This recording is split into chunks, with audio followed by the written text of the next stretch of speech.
Hello and welcome to dptutorials. In this video, I will show you how to prevent duplicate entries in Excel using data validation. If you are managing a list of employee IDs, student roll numbers, or product codes, you don't want duplicate entries to cause errors in your data. Let's get started. Imagine you are creating a list of employee IDs and each employee must have a unique ID. If someone accidentally enters EMP003 again in another row, we need Excel to stop the duplicate entry automatically. That's where data validation comes in. Select the range where you want to prevent duplicates. Example, if your employee IDs are in the column B, select BB.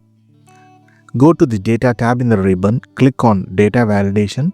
In the Settings tab, choose Allow Custom. In the formula field, enter this formula equals to COUNTIF, open the parentheses. Select the column B as the range, comma, B1 is the condition. Close the parenthesis equals to 1 and click OK. Now, Excel will block duplicate values from being entered in the employee ID column. Let us test now. Try entering a duplicate value in column B. Excel will show an error message like this and won't allow the duplicate entry.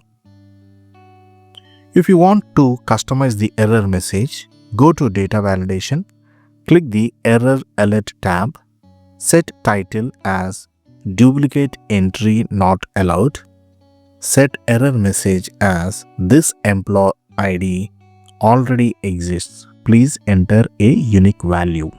Now, when someone enters a duplicate, Excel shows a clear message instead of just rejecting the entry, like this. There is an alternate method if you want to just highlight the duplicate entry rather than restricting. You may use the conditional formatting feature. And that's it. Now you know how to prevent duplicate entries in Excel using data validation and conditional formatting. If you found this video helpful, please make sure to like this video, subscribe to dptutorials, comment below with any Excel topics you would like me to cover next. See you in the next video. Happy learning.